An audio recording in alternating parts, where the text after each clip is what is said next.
The quality of players currently involved in the relegation battle is at an all-time high. Today I'm looking at the bottom 6 clubs and their talent level. I'm then placing some of their best players at the remaining 14 teams ahead of this summer's transfer window. We're then looking at the remaining 14 Premier League sides and picking 3 to 5 players from those 6 that could fit in. We're starting, for instance, with Arsenal. As you can see, we've got Arsenal's 11 laid out on the JLA Tactics board. You can get yours by clicking the link in the description below. And I'm pitching 3 players that I think could potentially be options for them if Forest, West Ham and Wolves were to be the 3 that go down. Now, obviously, Elliot Anderson is going to feature in a lot of these teams, isn't he? I think he could be great cover for Declan Rice or Martin Zubimendi. We all know about his line-breaking passing ability, but it's his off-the-ball work, it's his fitness that I think really stands out here. The reason I'm pitching Elliot Anderson as part of this 3 is I think nearly every top club in Europe will be going for Elliot Anderson if Forest do eventually go down. His transfer fee would probably drop below that £100 million mark with a relegation. He would definitely push to leave. There might even be a relegation release clause within his contract that could well be activated by a European side. But would he go to Arsenal with their current midfield dynamic? And I think that is a realistic question mark because Zubimendi is so exceptional, Declan Rice is so exceptional, it's not a guaranteed starting spot. What you would say is behind those 2, there is a bit of a void of a backup number 6. In the left-back zone, Arsenal have an abundance of options. Hincapié, obviously Calafiori, obviously Miles Lewis-Skelly, but I'm also going to throw in the name Malik Diouf into contention.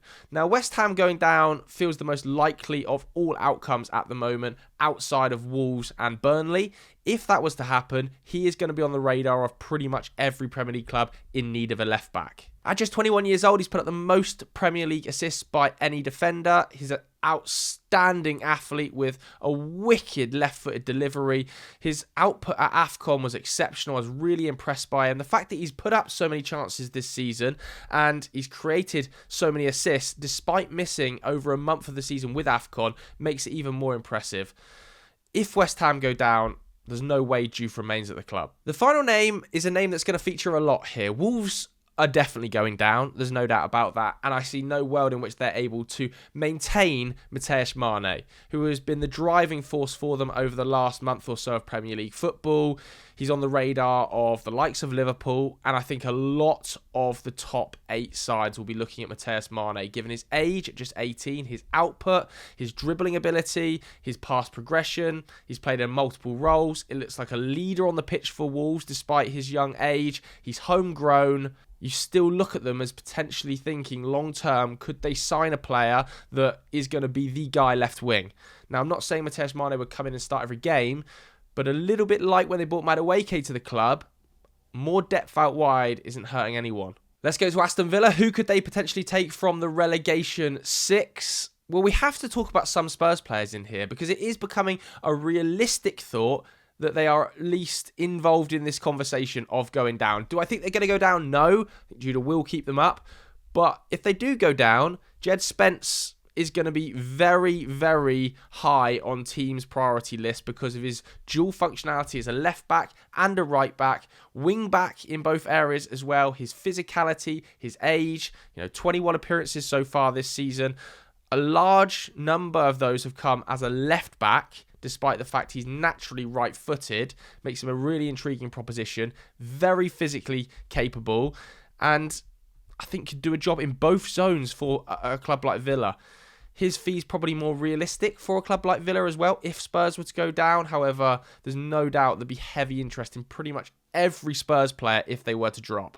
I'm also going to suggest Morgan Gibbs-White, because of his versatility and because potentially players like Morgan Rogers might well have to be sold by Aston Villa this summer. Do I think Villa are going to sell Rogers? No.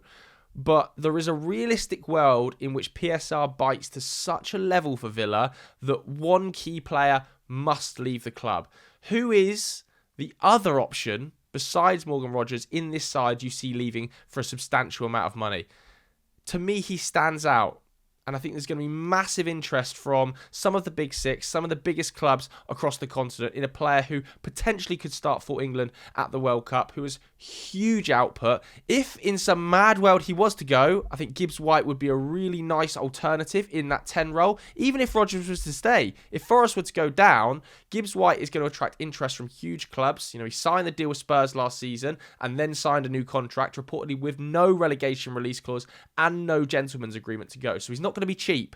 But Man City, I've seen rumours linking them with him this week. And I do think his versatileness would suit this Villa system under Unai Emery. He could float out into these spaces a little bit like Buendia and McGinn. Another string to their bow, another versatile forward option. I'm also going to suggest Joao Gomes, the Wolves defensive midfielder, filling in both sides really for Onana and Tielemans. Kamara's injury record is really checkered at this stage. He would really start in this role over Onana.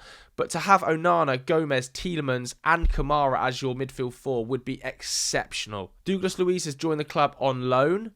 It's yet to be seen whether or not they're going to make that move permanent. If they decided not to make that move permanent, Joao Gomes, with his age, third most tackles of any player in the Premier League so far this season, the most of any midfielder in the Premier League so far this season, would represent really good value. If West Ham go down, Jarrod Bowen surely becomes an option. I know he's 29 years old and people will be looking at that and thinking, we can't sign him, we can't take the risk. But a cut price deal for Jarrod Bowen makes sense to pretty much everybody in the league with his goal scoring output levels. This is a player who this season's got 11 goal involvements. Last season, 21 goal involvements. Season before that, 22 goal involvements. Season before that, 22 goal involvements. I think there is serious arguments to be made that even at 29 years old, if West Ham go down, 17 of the 20 Premier League sides should go for Bowen. The final name I wanted to pitch in here is Milenkovic. If Forest were to go down, with Konsa and Torres playing a significant amount of minutes every single week to the level where injuries have become a problem for both of them, we've had to see Tyrone Mings and Lindelof utilised quite heavily recently. Milenkovic to me represents an upgrade on both of those guys. He's still only 28 years old, winning more aerial duels per 90 than anybody at Aston Villa, would add a different string to their centre-back dynamic. Konsa very athletic, excellent on the ball. Torres excellent at passing through the lines. Milenkovic could add a little bit more steel and aerial threat to the team. So as a depth option, I'm going to pitch in Milenkovic. Bournemouth could have a field day with some of these teams that are going down. There's so much talent that I haven't even mentioned in here. The likes of Mateus Mane would be perfect for Bournemouth in terms of a stepping stone, I think, before he goes to one of the big six. But in defensive midfield, Tyler Adams has had his injury problems this season. There's been a lot of work for Alex Scott to get through. I really like Ukachukwu. I think he's being undervalued at Burnley. Excellent ball progressor, carries it really nicely through the lines, wins a massive amount of aerial duels, still really, really young. He cost £20 million when Burnley signed him from Chelsea in the summer, so might not be the cheapest.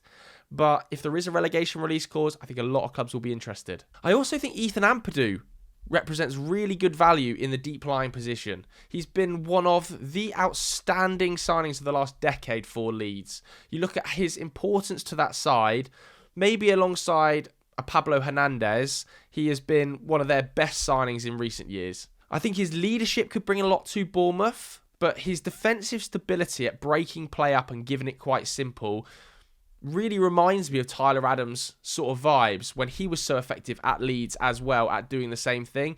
If Leeds go down, Ethan Ampadu will stay in the Prem. The final name I wanted to bring to the table is Summerville, who is having an outstanding run of it at the moment. 6 goals in his last 7 games. I think he's finally found his feet under Nuno playing on that left-hand side, being a little bit more dynamic with Bowen on the right, and then a player like Castellanos through the middle has really, really helped him. Again, I think a lot of teams will be interested in Crescencio Summerville, but I like the idea of having him and Ryan potentially as wing options.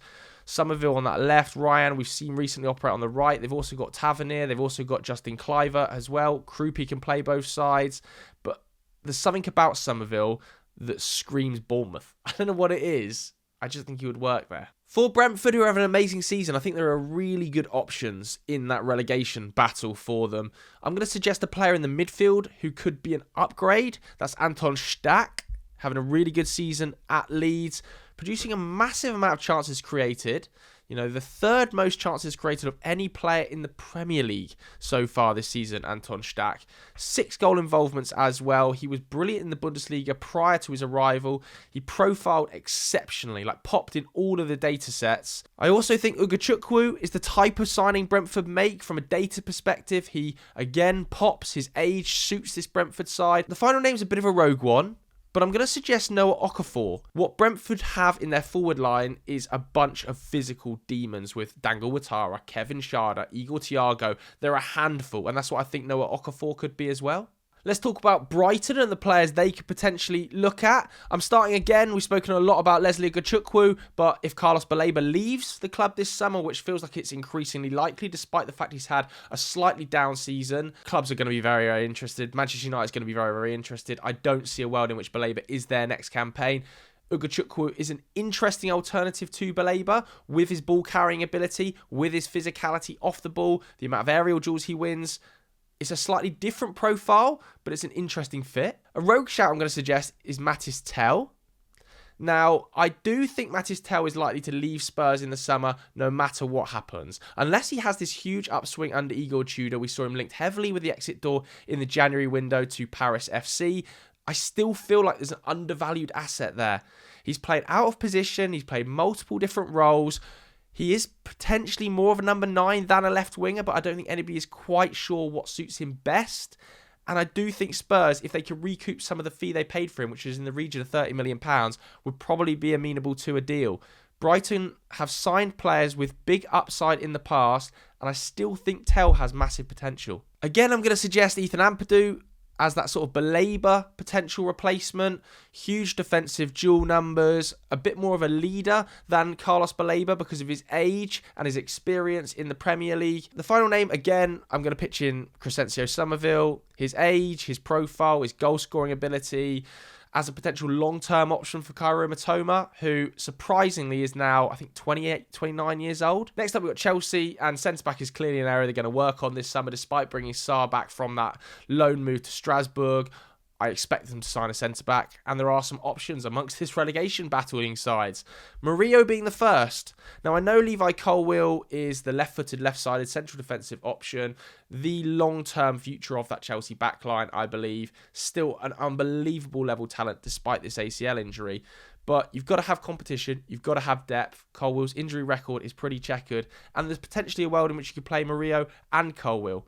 Murillo is still only 23 years old, so he fits into this young Chelsea strategy. His physicality is exceptional. His line-breaking pass numbers are out of this world, as is his ball-carrying ability. There is definitely value in the market of Forest centre-backs if they go down. Either Milenkovic or Murillo. I think Murillo is more Chelsea and could definitely get a move to one of the big six. The other option, I'm going to throw this out there, and this is rogue, and this is never going to happen. I'm fully aware of this, is Christian Romero. If Spurs were to go down, Romero is going to have a pick of clubs. I still think Chelsea need an experienced top-level centre-back. His combativeness, his experience, his age, the fact he's worked with players within the squad like an Enzo Fernandes, there's a lot to like about Romero going to Chelsea. This would be a dagger for Spurs. But if they go down, if Spurs go down, their player's going to be kicking up such a fuss that they may end up having to sell some players to teams like Chelsea. In midfield, I still think they need a little bit of depth. Romeo Lavio's injury situation just isn't changing, is it right now? Andre Santos and Caicedo have formed a nice little partnership, but there's no doubt that Elliot Anderson would be an upgrade on Andre Santos. He would cost a huge amount of money, but he would be a real strong contender to start alongside Moises Caicedo and form one of the best double pivots in the league. I'm not done, Tottenham fans. I'm going to talk about Lucas Bergvall. We saw him linked by David Ornstein this week. Chelsea had tentative inquiries into his situation rebuffed in the January window. But if Spurs go down, Bergvall is going to leave the club.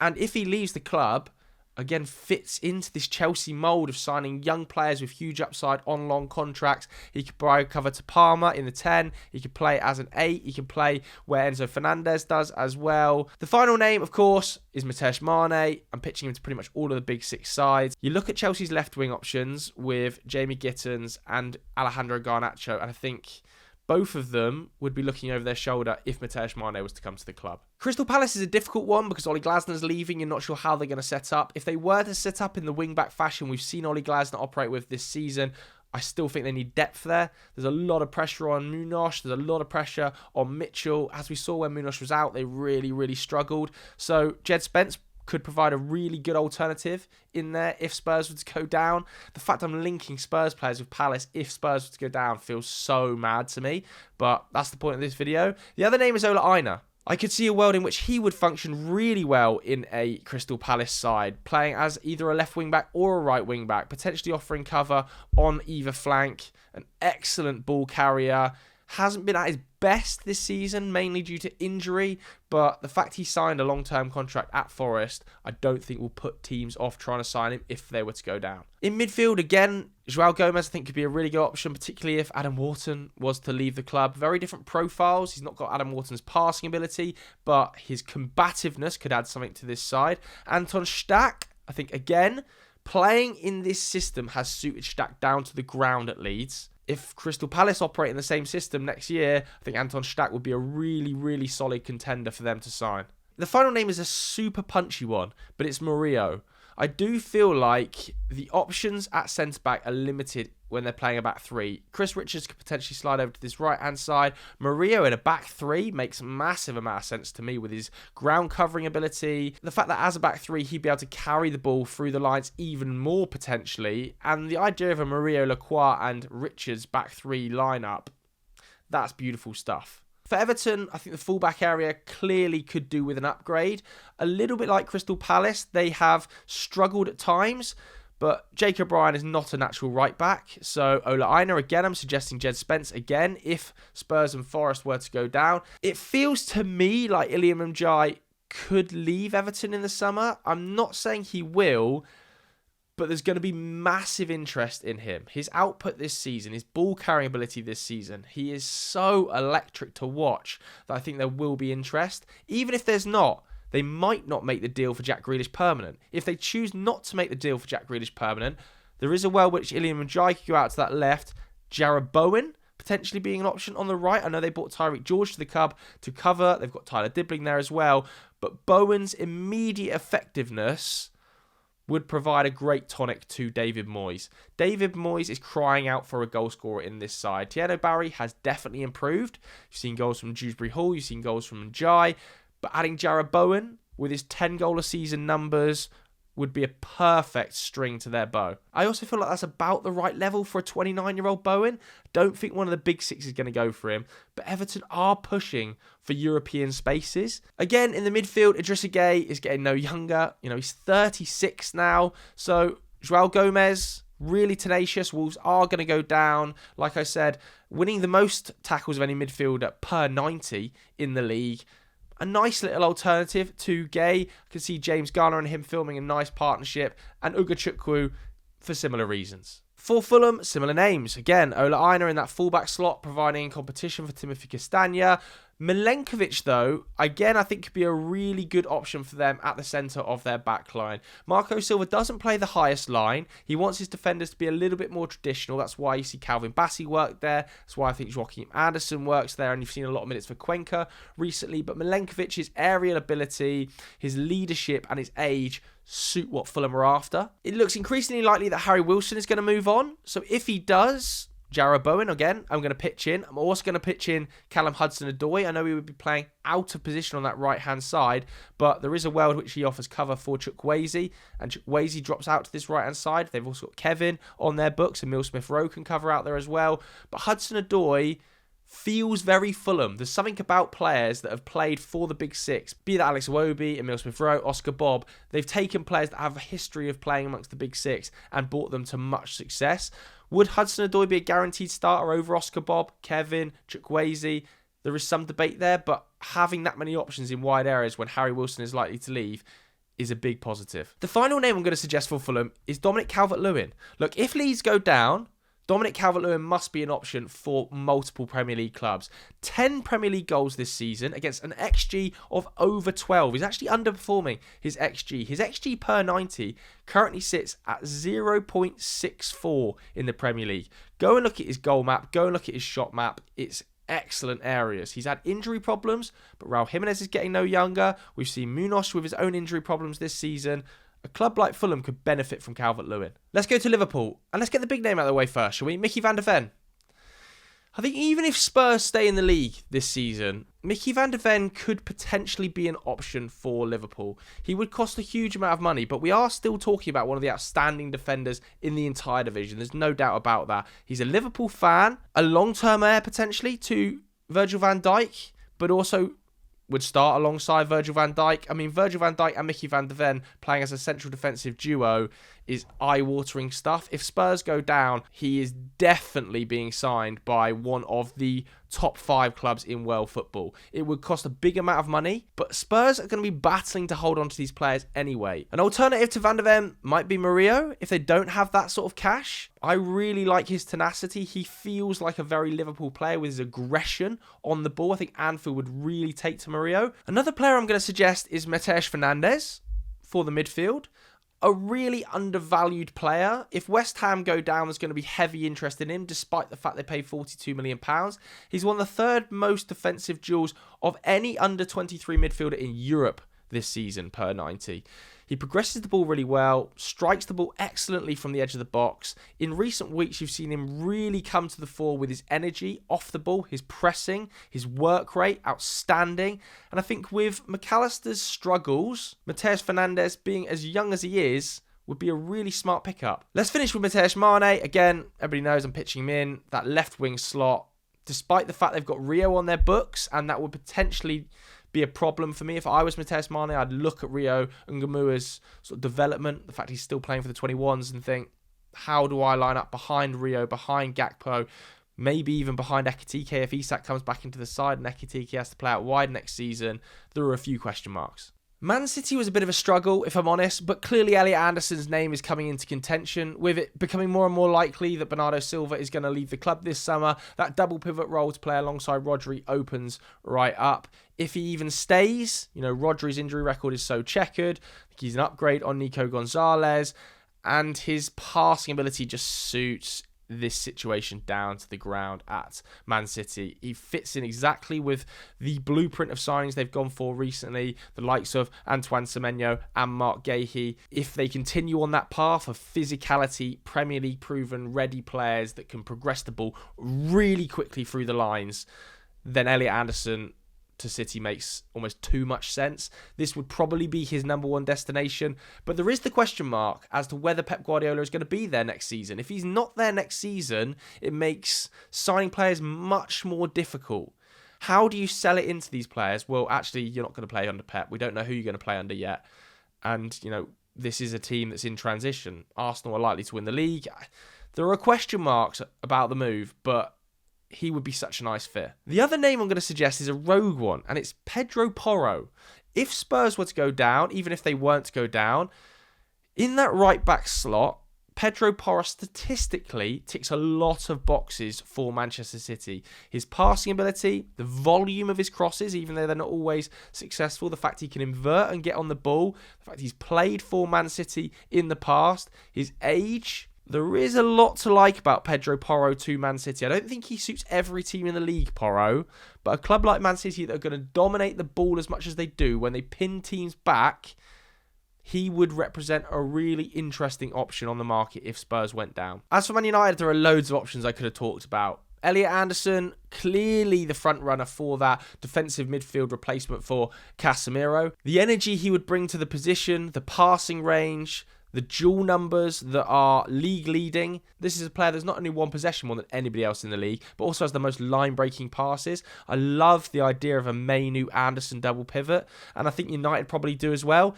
It's now a job trying to convince him to join. This is a little bit reminiscent of the Antoine Semenyo situation where United wanted to sign Semenyo, but couldn't get that deal over the line because they couldn't compete with Man City. Can they compete with Man City for Anderson's signature? If they do, and they manage to get this deal over the line, it will be remarkable. I also think a good player in terms of depth would be Matheus Fernandes. I spoke about him at Liverpool with his ground duel ability, with his chance creation numbers, with his shooting from range, his age. if West Ham go down, there's definitely a bargain to be had from Fernandes. At left back, Malik Diouf becomes a real contender. With Luke Shaw's age and his injury issues, the fact that Patrick Dorgu is now really a left winger, or maybe even a right winger at United, his forward output suggests he's going to play in one of the attacking positions. The left back slot looks a little bit thin. Now, potentially Harry Amask come back from that injury and challenge Luke Shaw next season. But Malik Diouf, with his physicality, his crossing ability, him and Šeško would have a hell of a lot of fun. There is the issue potentially of the volume of players United would be sending to AFCON. You know, that is a realistic thought process. But if West Ham go down, United would probably be right at the top level of clubs interested in him. Newcastle are a little bit like Villa, where they might have to sell a player this summer to balance their PSR issues. That could well be Sandro Tonali, heavy interest from Manchester United and other teams in the Premier League. So I'm going to suggest, again, João Gomes, again, Matheus Fernandes being really interesting options for his replacement. I also think Morgan Gibbs-White, in the attacking sense, could be a great weapon for Newcastle to have, just because he's so versatile and they don't have enough chance creation coming from their midfield. Bruno G, Tonali, Joe Linton, Joe Willock, Jacob Ramsey are not producing anywhere near the chance levels that Morgan Gibbs-White is and has done over the last 2 or 3 seasons. This is a player who put up 15 goal involvements last campaign and is still just 26 years old. He also kind of fits into this Eddie Howe recruitment style that I know Newcastle fans are a little bit keen to move away from, to be fair. But Jarrod Bowen also, I feel like Jarrod Bowen to Newcastle feels like the most obvious destination for him. With Jacob Murphy aging out, with Anthony Elanga not doing the business this season in terms of goal scoring, Bowen would immediately be their most effective forward. Finally, I'm going to suggest Jed Spence, because we've seen Tino Livramento's injury issues, we've seen Lewis Hall's injury issues. Kieran Trippier's put up a lot of minutes so far this campaign, and he could offer a decent backup in both of those roles. Let's finish with Sunderland, who did such amazing business in the summer. Again, I'm going to suggest Callum Hudson-Odoi. His Premier League experience and know-how would mean he is an excellent option for a team like Sunderland, and I think would upgrade the wide areas. They've taken some punts on some young players that have paid off, but Hudson-Odoi would be an upgrade on pretty much all of them. At centre-half, I love the idea of Milenkovic. Suits how Sunderland want to play with their physicality at the back, the volume of aerial duels that Alderete and Dan Ballard win. He would be a natural in that back four. I can see Anton Stach having big impacts in the midfield. His physicality, again, something that Sunderland clearly rely on, but also his goal scoring, his chance creation numbers would be excellent in this 4 hybrid 3 system that Sunderland sometimes operate with. And finally, I've spoken enough about Ethan Ampadu, but if a player like Noah Siddiqui does get scooped up, not beyond the realms of possibility in the summer, even if they didn't,